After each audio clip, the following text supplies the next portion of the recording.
Friends, मेरे channel LFT Hindi tutorial में आपका स्वागत है। आज का हमारा टॉपिक है कक्षा 12 की सृजन पुस्तक का पाठ 4 भक्ति, नीति एवं श्रृंगार के दोहे, और इनके कवि हैं कवि बिहारी जी।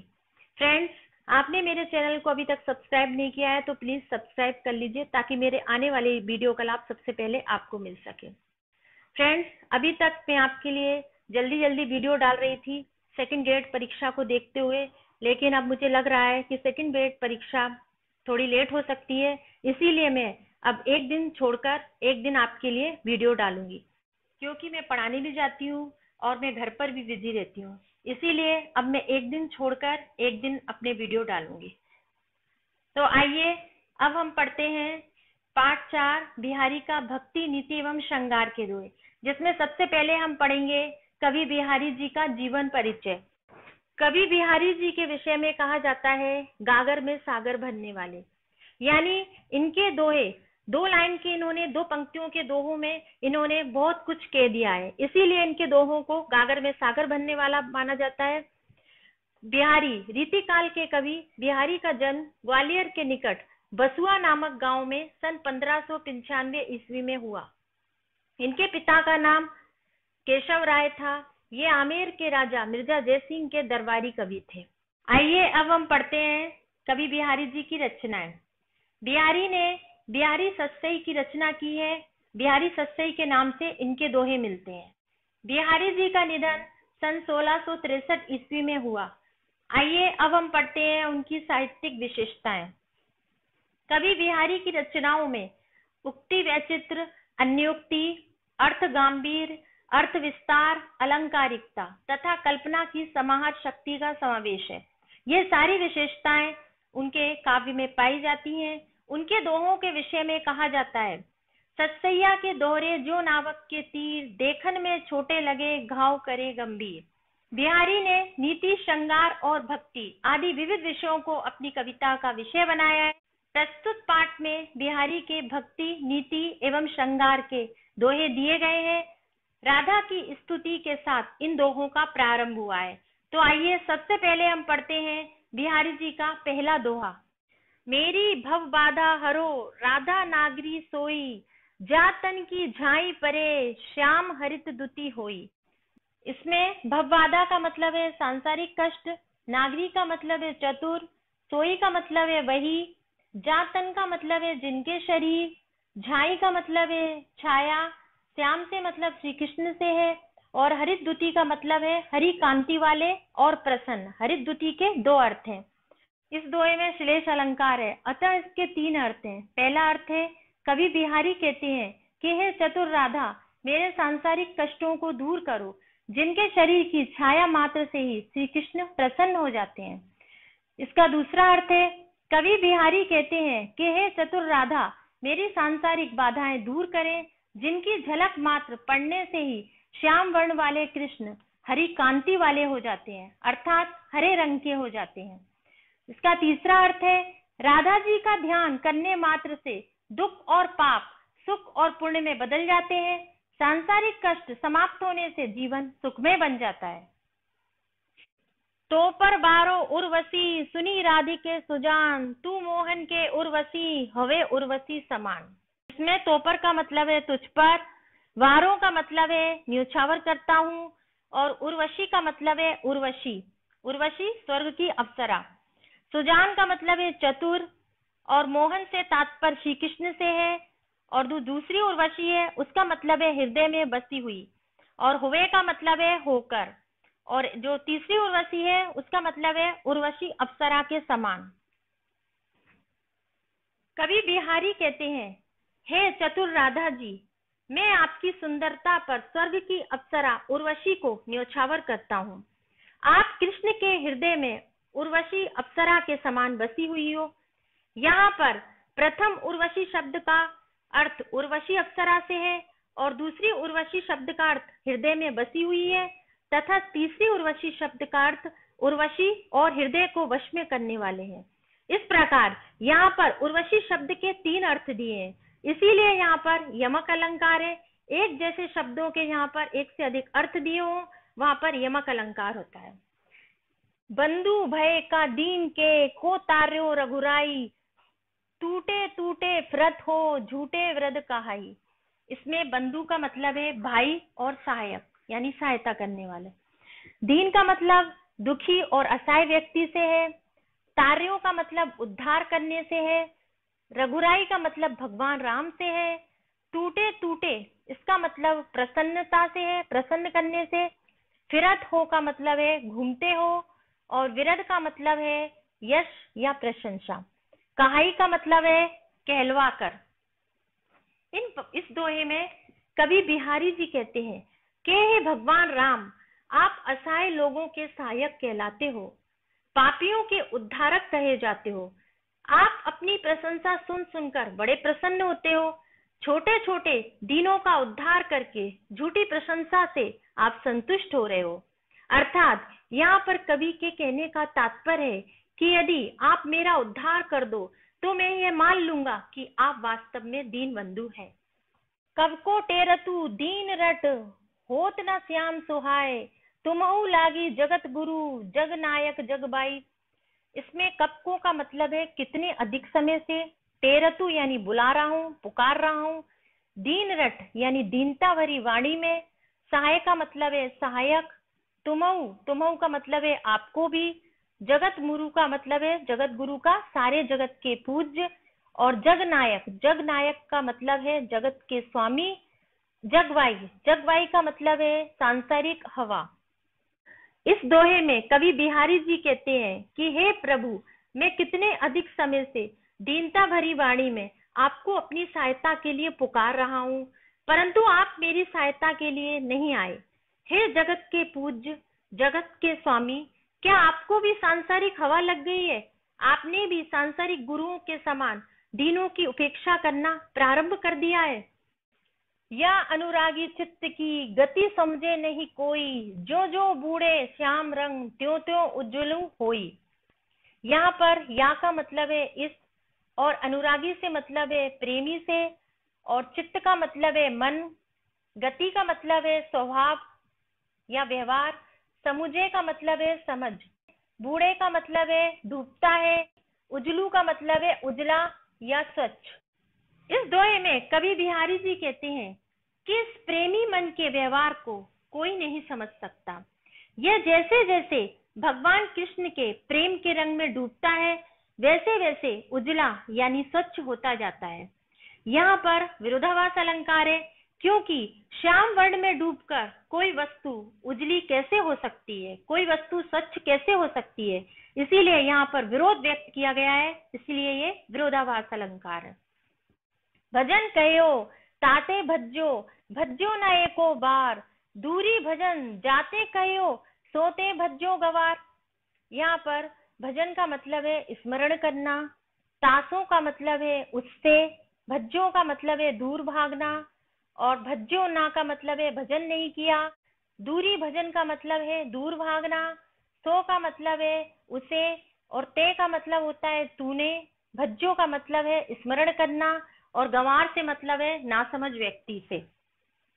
इस दोहे में कवि बिहारी भगवान का भजन ना करने वाले नासमझ लोगों से कहते हैं कि मैंने जब तुमसे ईश्वर का भजन करने को कहा तो तू उस ईश्वर से दूर भागता रहा, और एक बार भी उस ईश्वर का भजन नहीं किया।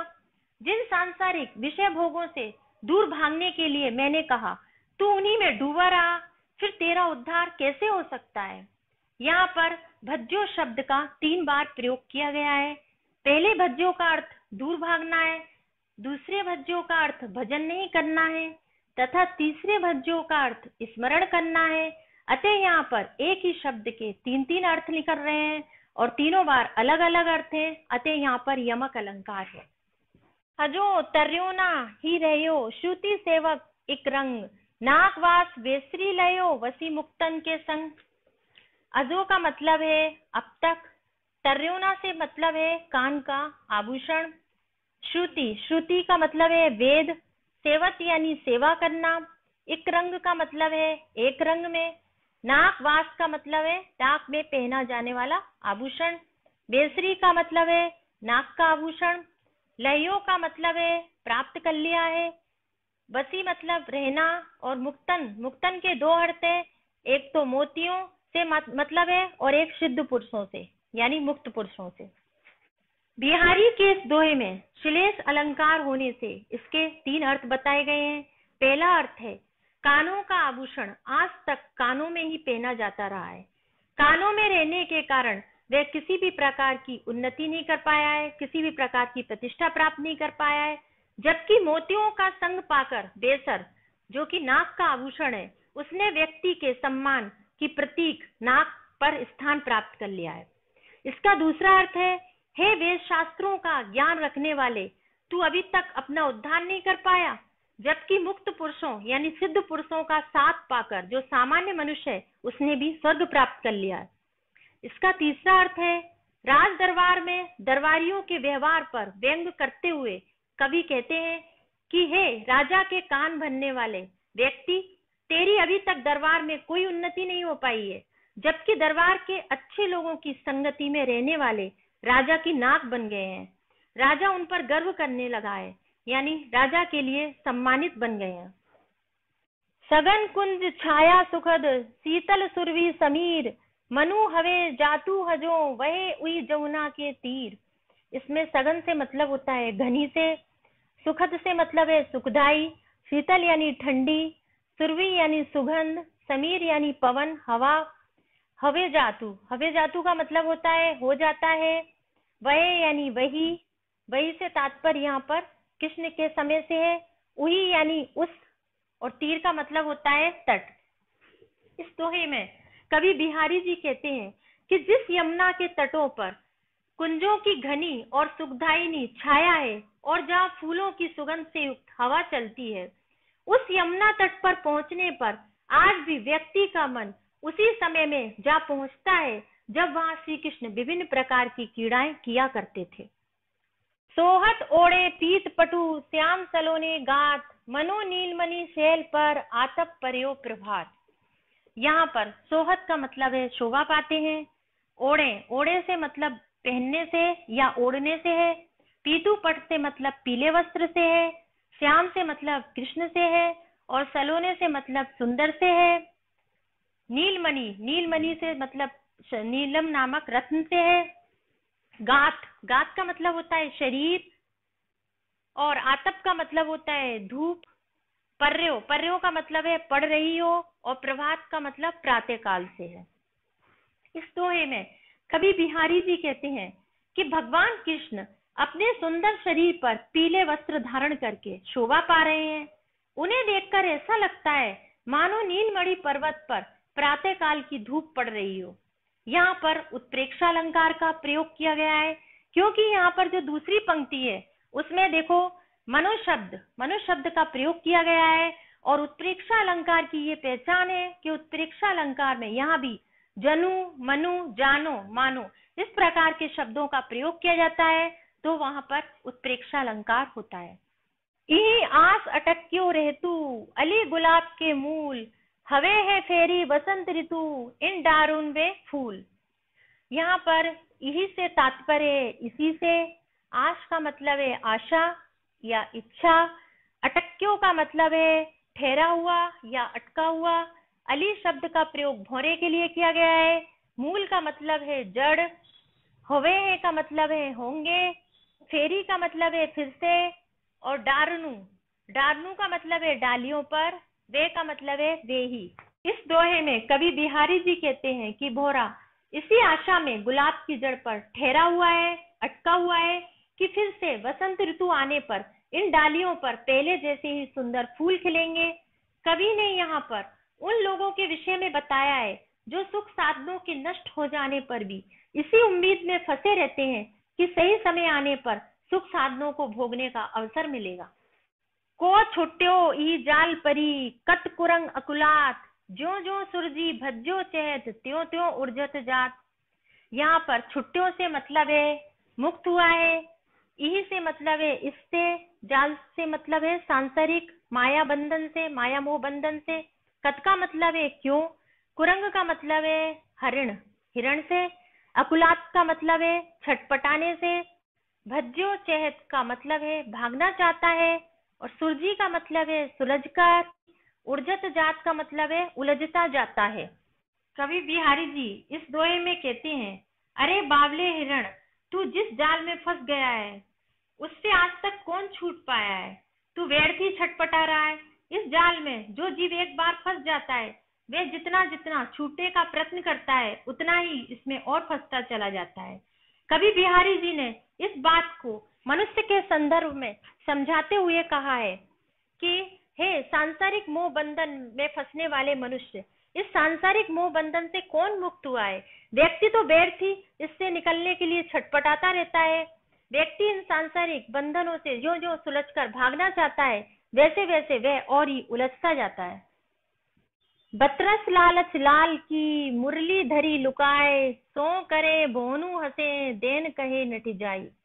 बतरस का मतलब है बातें करने का आनंद। लाल का मतलब यहाँ पर श्री कृष्ण से है। धरी लुकाई का मतलब है छिपाकर रखने से। सौ का मतलब कसम या सौगंध से है। भोनू का मतलब है भौं से। देन कहे का मतलब है देने की कहने पर। और नटीजाई का मतलब है मना कर देती है। कवि बिहारी जी कहते हैं कि गोपियां अपने प्रिय कृष्ण की बातों का आनंद लेने के लिए उनकी वंशी को छुपाकर रख देती हैं। श्री कृष्ण गोपियों से वंशी के बारे में पूछते हैं तो वे कसम खाकर कहती हैं कि वंशी उनके पास नहीं है। साथ ही गोपियां अपनी भौं के संकेतों से मुस्कुरा देती हैं, जिससे श्री कृष्ण को लगता है कि वंशी उन्हीं के पास है। जब वे वंशी मांगते हैं तो वे देने से इनकार कर देती हैं। नाची अचानक ही उठे बिनु पावस बन मोर, जानती हो नंदित करी ये दिसी नंद किशोर। नाची का मतलब है नाचना, बिनु यानी बिना, पावस से तात्पर्य वर्षा ऋतु से, हो का मतलब है मैं, नंदित का मतलब होता है आनंदित, दिशि का मतलब है दिशा, और नंद किशोर का मतलब है श्री कृष्ण। इस दोहे में कवि बिहारी जी कहते हैं कि एक गोपी कहती है कि बिना वर्षा ऋतु के ही अचानक ही मोर वनों में नाचने लगे। इससे मुझे यानी गोपी को ऐसा अनुमान होता है कि श्री कृष्ण ने इस दिशा को अपने आगमन से आनंदित कर दिया है। अर्थात श्री कृष्ण के बादलों के समान सांवरे शरीर को देखकर मोर वर्षा ऋतु समझकर नाचने लगे। इस पद में मोर को वर्षा ऋतु का भ्रम हो गया है। अतः यहाँ पर किसी भी प्रकार का भ्रम उत्पन्न होता है वहां पर भ्रांतिमान अलंकार होता है। लिखन बेटी जाकी छवि गई गई गर्भ गरूर, भय न कहते जगत के चतुर चतेरे कूर। यहाँ पर लिखन बेटी का मतलब है चित्र बनाने को बैठने से, जाकी का मतलब है जिसकी, छवि का मतलब है सुंदरता, और गई गई का मतलब है धारण करने से। गर्भ का मतलब है गर्व, गरूर का मतलब है घमंड से, भय का मतलब है हो गए, केते का मतलब है कितने ही, चतेरे का मतलब है चित्रकार, और कूर का मतलब होता है मूर्ख से। इस दोहे में कवि बिहारी जी कहते हैं कि एक सुंदर नायिका की सुंदर छवि का चित्र बनाने के लिए कितने ही गर्वीले और अहंकारी चित्रकार आए, परंतु सभी असफल हो गए। तात्पर्य है कि उस नायिका की सुंदरता पल पल बदलती रहती है। अतः चित्रकार चित्र बनाने के बाद जैसे ही उस चित्र का उस नायिका से मिलान करता है तो उसे अंतर दिखाई देता है, भिन्नता दिखाई देती है। अतः उसका महान चित्रकार होने का गर्व चूर हो जाता है। इस दोहे में अतिशयोक्ति अलंकार है। नायिका की छवि का बड़ा चढ़ाकर वर्णन किया गया है, और यहाँ पर बड़ा चढ़ाकर वर्णन किया जाता है, वहां पर अतिशयोक्ति अलंकार होता है। झीने पट में झुलमुली झलकती ओप अपार, सुरतुरु की मनु सिंधु में लस्ती सपल्लव डार। झीने का मतलब महीन बारीक से है, पट का मतलब है वस्त्र से, झुलमुली होता है कान का एक आभूषण, झलकती का मतलब झलकती, ओप का मतलब चमक से है, अपार का मतलब है अत्यंत, सुरतरु का मतलब है कल्प वृक्ष से, मनु का मतलब है मानो, सिंधु का मतलब समुद्र से, और लस्ती का मतलब है शोभित होती है, सपल्लव का मतलब है पत्तों से युक्त, डार यानी डाली। इस दोहे में कवि बिहारी जी कहते हैं कि नायिका द्वारा पहने गए कान के आभूषण की अपार चमक झलक रही है। यह ऐसी लगती है मानो समुद्र के जल में कल्प वृक्ष की पत्तों से युक्त डाली शोभा पा रही हो। कहत नटत रीजत खिजत मिलत खिलत लजियात, भरे भोन में करत है नैननु हिसो बात। यहाँ पर कहत का मतलब है कहते हैं, नटत का मतलब है मना करना, रीजत का मतलब है आकर्षित होना, खिजत का मतलब है खींचना गुस्सा करना, और मिलत का मतलब है मिलना, खिलत का मतलब है प्रसन्न होना, लज्जात का मतलब है लजाना। भरे भवन का मतलब है लोगों से भरा हुआ भवन, और नैनन का मतलब है नेत्रों से, और सो का मतलब है से। इस पद में कवि बिहारी जी कहते हैं कि एक नायक और नायिका अपने मन की भावनाओं को अपने नेत्रों के माध्यम से व्यक्त कर रहे हैं। कभी वे अपनी आंखों से कुछ कहते हैं, कभी मना करते हैं, कभी रीझते हैं, कभी खींचते हैं, कभी प्रसन्न और कभी लजाते हुए दिखाई देते हैं। ये सारी क्रियाएं वे लोगों से भरे भवन में अपने नेत्रों से प्रकट कर रहे हैं। कागज पर लिखत ना बनत कैस संदेशु लजात, कहियो सबो तेरो हियो मेरे हिये की बात। यहाँ पर ना बनत का मतलब है नहीं हो पा रहा है, लजात का मतलब है लज्जा आती है, कहिए का मतलब है कहेगा, और हियो का मतलब है हृदय से। इस दोहे में कवि बिहारी जी कहते हैं कि एक नायिका अपने मन की बात नायक को बताना चाहती है, लेकिन वह अपने मन की भावनाओं को कागज पर नहीं लिख पा रही है और मुंह से कहने में उसे लज्जा आती है। वह कहती है कि यदि मेरा प्रेम सच्चा है तो नायक का हृदय मेरे हृदय की बात स्वयं जान लेगा। कहत सबे बेंदी दिए अंकु 10 गुनो होतु, तिये लिलार बेंदी दिए अग्निंतु बढ़त उदोतु। इसमें सबे का मतलब सभी से है, और बेंदी का मतलब स्त्रियों द्वारा माथे पर लगाई जाने वाली बिंदी है। अंकु का मतलब संख्या से है। तीय लिलार का मतलब है स्त्री के मस्तक से। अगणितु का मतलब है कई गुना, और उदोतु का मतलब होता है शोभा से। कवि बिहारी जी इस दोहे में कहते हैं कि सभी कहते हैं कि किसी भी संख्या के आगे बिंदी लगाने से उसका मूल्य 10 गुना बढ़ जाता है, लेकिन एक स्त्री अपने मस्तक पर यानी अपने माथे पर बिंदी लगाती है तो उसकी शोभा कई गुना बढ़ जाती है। डीठी ना पड़तु समान दुती कनक कनक से गात, भूषण कर करकस लगत परसी पिछाने जात। यहाँ पर डीठी का मतलब दृष्टि से है, ना पड़तु से मतलब नहीं पड़ता, समान दुती से मतलब है एक जैसी चमक वाले, एक जैसी कांति वाले, कनक का मतलब है सोना, गात का मतलब है शरीर, भूषण से मतलब है गहने से, और कर्कश का मतलब होता है कठोर, और परसी का मतलब है छूने पर, तिछाने का मतलब है पहचानने से। इस दोहे में कवि बिहारी जी कहते हैं कि नायिका के गोरे शरीर पर सोने के गहने दिखाई नहीं देते, क्योंकि नायिका का गोरा शरीर तथा गहनों की कांति यानी गहनों की चमक एक समान है। जब नायिका के शरीर को हाथ से स्पर्श किया जाता है तो सोने के आभूषण कठोर लगते हैं। इससे पता चलता है कि नायिका ने अपने शरीर पर गहने पहन रखे हैं। अंग अंग नग जगमगत दीप सिखा सी दे, दिया बढ़ाए हूं रहे बड़ो उजियारोगे। यहाँ पर नग का मतलब रत्न से है, जगमगत का मतलब जगमगाते हैं, दीपशिखा का मतलब है दीपक की लो, दिया यानी दीपक, बढ़ाए हूं मतलब है बुझाने पर भी, और उजियारों का मतलब होता है प्रकाश से, के का मतलब है घर। कवि बिहारी जी इस दोहे में कहते हैं कि नायिका ने अपने अंग अंग में रत्नों से जड़ित आभूषण पहन रखे हैं जो दीपक की लौ के समान जगमगा रहे हैं। इसीलिए रात में दीपक बुझा देने पर भी घर में बड़ा प्रकाश बना रहता है, बड़ा उजाला बना रहता है। इस दोहे में अतिशयोक्ति अलंकार है। कवि ने नायिका के गोरे शरीर का बड़ा चढ़ाकर वर्णन किया है, और जहाँ पर बड़ा चढ़ाकर वर्णन किया जाता है वहां पर अतिशयोक्ति अलंकार होता है। अब आते हैं इस पाठ से संबंधित कठिन शब्दार्थ जो आप मेरे वीडियो में से देखकर पढ़ लीजिएगा। अब आते हैं वस्तुनिष्ठ प्रश्न, जिसमें पहला वस्तुनिष्ठ प्रश्न है बिहारी सतसई में किस रस की प्रधानता है। इसका उत्तर है बा नंबर का श्रृंगार, क्योंकि बिहारी रीति और श्रृंगारी कवि रहे हैं। इसके बाद दूसरा है बिहारी की काव्य शैली है, इसमें अ नंबर का आएगा मुक्तक काव्य शैली। अब आते अति लघुत्तरात्मक प्रश्न, जिसमें पहला प्रश्न है कपको टेरतु दीन रट जग नायक जग बाय। प्रस्तुत दोहे में कवि ने उलाना देते हुए किस पर कटाक्ष किया है। इसका उत्तर है कवि ने उलाहना देते हुए जगत के गुरु और भगवान कृष्ण पर कटाक्ष किया। दूसरा प्रश्न है किस लालच में गोपियां श्री कृष्ण की मुरली छुपा देती हैं? तो इसका उत्तर है श्री कृष्ण से बात करने के आनंद के लालच में गोपियां उनसे मुरली को छुपा देती हैं। तीसरा प्रश्न है श्री कृष्ण के आगमन पर वन के मोर क्या प्रतिक्रिया व्यक्त करते हैं? इसका उत्तर है श्री कृष्ण के आगमन पर मोर उनके श्याम स्वरूप को बादल समझकर आनंद से नाचने लगते हैं।